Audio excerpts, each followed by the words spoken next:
Industrial economy revolves around money, goods, services, and information.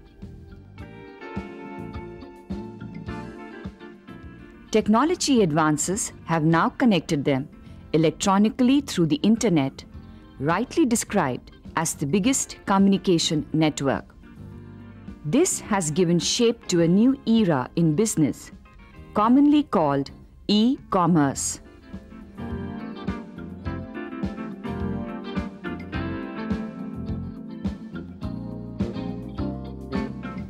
Traditional business transactions require a buyer and a seller and a business platform to commence and close the transactions. In e-commerce, the buyer and seller transact on the Internet website, commonly called the Internet platform, which becomes the business platform.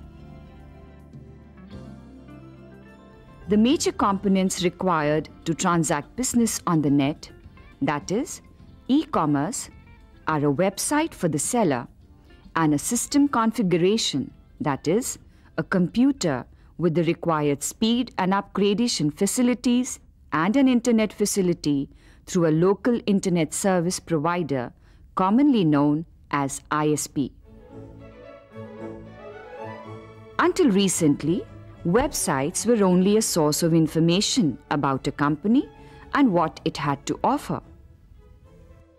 But now, all this has changed. Websites have become dynamic vehicles for online business. E-commerce comprises of integrated softwares which provide business solutions. Business to buy and sell goods and services electronically through the Internet. E-commerce can occur within and between three basic participant groups: business, government, and individuals. At present and by large margin, most e-commerce occurs on a business-to-business level, although substantial activity also occurs on a business-to-government level. This will of course change significantly as e-commerce facilities become more widely available, particularly to individuals. E-commerce systems generally have been classified as three kinds: B2B, that is, business to business; B2C, that is, business to consumer; and C2C, which is consumer to consumer. In a B2B system, the buyer and the seller are both companies or corporations. A typical scenario is a large manufacturer buying supplies from an ancillary unit. In a B2C system, the seller is a manufacturer or a big shop, and the buyer is the end user. An example of this is somebody buying a book from a publisher. In C2C scenario, it is the end users who buy and sell. Say, somebody is disposing of their old car. So, there is a website which is quite like a marketplace where the buyers and sellers visit, look at the wares, strike a deal, and pay. The only thing that is left is that the goods which were bought and sold have to be delivered physically. However, things like software can be delivered over the Internet as well.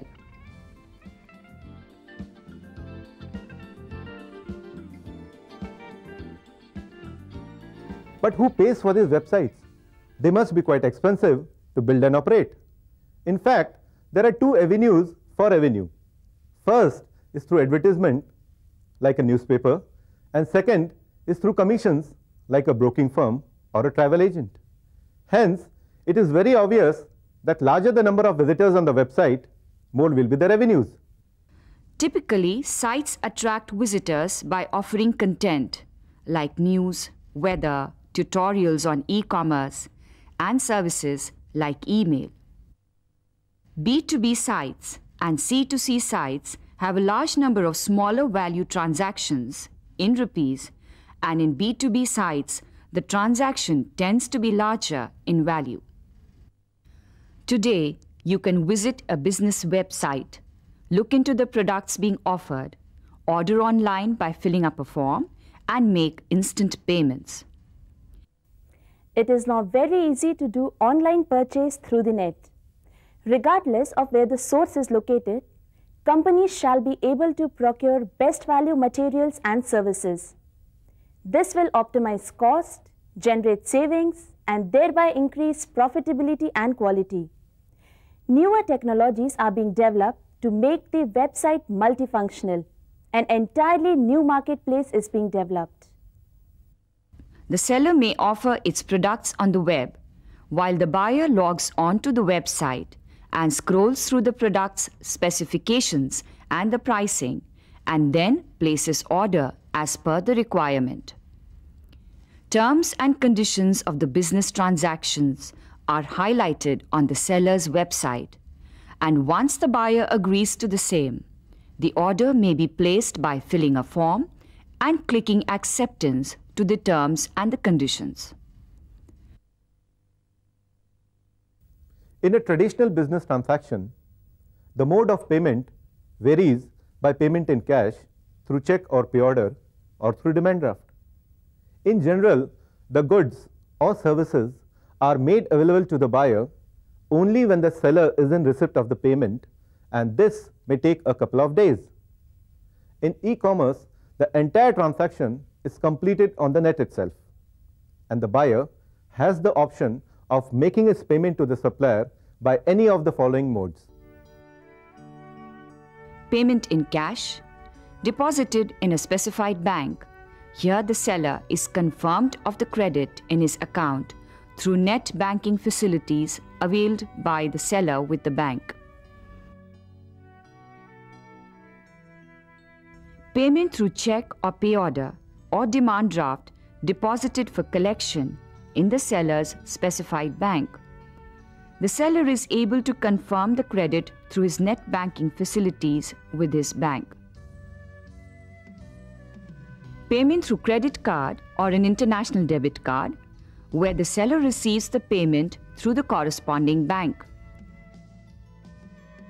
Payment through the payment gateway, where the buyer also maintains his business act with the same bank. In this case, the buyer's account gets debited and the seller's account gets credited, and the payment is immediate. E-commerce not only speeds up the entire process of business transaction, but also provides more options to the buyer to make his payments to the supplier. At the same time, the cost of the seller to sell his products get reduced substantially, as the cost of the internet as a business platform is far less as compared to a traditional seller's business point. Some businesses are more suited to sales and delivery via e-commerce. A music lover sitting at home would enter the website of a music store and buy his favorite collection and make the payment through one of the payment modes, and thereby receive his collection right at his doorstep within minutes of the transaction.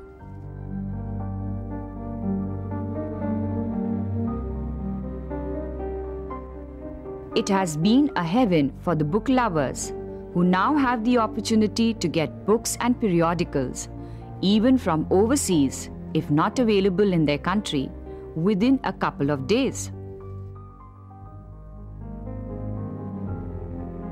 Software can be downloaded immediately, subject to payment being made online through credit card or debit card or through the payment gateway. The softwares may then be loaded on the required systems and the set configurations be achieved. You can, within the privacy of your home, log on to the website of a travel agency and thereby not only get the information, but also finalize and confirm hotel bookings for your annual holidays. Perhaps the most happening place in e-commerce are the financial services or the banking websites. Internet banking has revolutionized the entire banking transaction. Net banking has added a new dimension to e-commerce. Instant finance can be availed on cars, consumer durables, etc. Fixed deposits can be made through the websites of financial institutions and banks, all strengthening the individual e-commerce business transactions.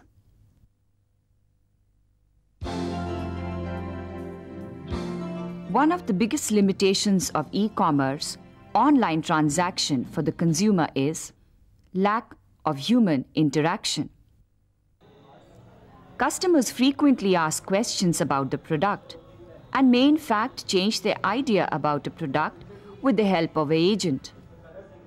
In e-commerce transactions, the consumer has to send an email for any queries and has to wait for the reply subsequently. Furthermore, once a product has been purchased, the consumer has to wait until the product is dispatched to him from the company's warehouse. There are certain products which are difficult to transact through e-commerce, like dress materials.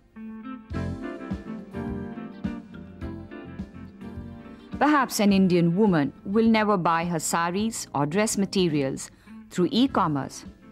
This may be largely due to the color perception and material perception, which cannot be adequately confirmed on the website of the seller.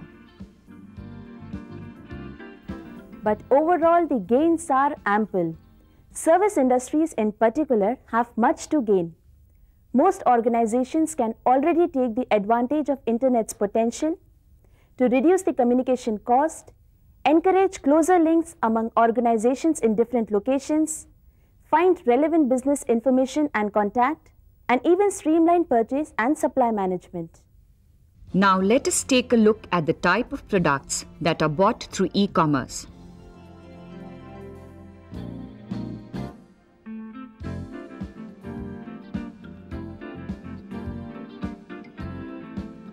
E-commerce is no longer a novelty. It has and it will change the way business is done. The ultimate power will shift to the consumers. Worldwide market and global visibility is attained through e-commerce. An e-commerce website makes products available to customers across the world 24 hours a day, 7 days a week, 365 days a year. No other market system in vogue today can match this commercial versatility. Some of the benefits of e-commerce can be listed as low operating cost, better inventory control, improved delivery of goods and services, increased accuracy of data, better cash flow, improved management of business information, product or service differentiation, increased responsiveness of consumers, improved ability to target new opportunities. The overall going has not been very easy. Developing countries like India have internet-related constraints, and unless the same is taken care of at war footing, e-commerce will remain a distant dream. Among these constraints are telecommunication infrastructure gaps. As compared to 312 ISPs per 10,000 people in developed countries, developing countries have only 6 ISPs. This severely reduces the availability of the medium for e-commerce. Further, speed and server operationality of the ISP are other factors which hinder the working on the Internet. Against 54 telephone lines per 100 people in developed countries, developing countries like India have hardly 2 to 5 lines per 100 people. Worldwide, 80% of the e-commerce transactions happen on local sites, which are in the dominant local language. This is an important factor as this contributes to the operational familiarity of the individuals also. In India, English websites are still predominant. As a result, the number of purchases done through e-commerce in the past 1 year are 20 times or more 6%, 10 to 19 times 6%, 5 to 9 times 12% and 1 to 4 times 76%. Loss to secure transactions will generate more confidence among the business entities and the individuals to interact more through e-commerce. The Information Technology Act, which came into existence on the 15th of August 2000, addresses many such issues which were needed to facilitate e-commerce transactions. Cybercrime has now been recognized as a punishable offense. Electronic documents can be considered legal, and at the same time, digital signatures will constitute a valid identity. Needless to mention, security and confidentiality of transactions are equally essential, as they are necessary ingredients of any business transaction. Commercial and government enterprises are reluctant to use internet for e-commerce because of security concerns. Especially in B2C system, the consumers are worried about credit card theft, privacy of their personal information, and unacceptable network performance. But e-commerce is not a passing trend. It has already made deep roots in business transactions worldwide. Looking at few of the predictions for e-commerce, we get to know that e-commerce in India will be worth $575 million by 2003, while internet users will reach more than 5 million, making it the fourth largest market in Asia, according to IDC. NASSCOM also estimates that e-commerce in India will be at $2.5 billion by 2002. So, today we can surely say that investment in e-commerce is rightly an investment in the company, and it will definitely boost the company's returns on investment.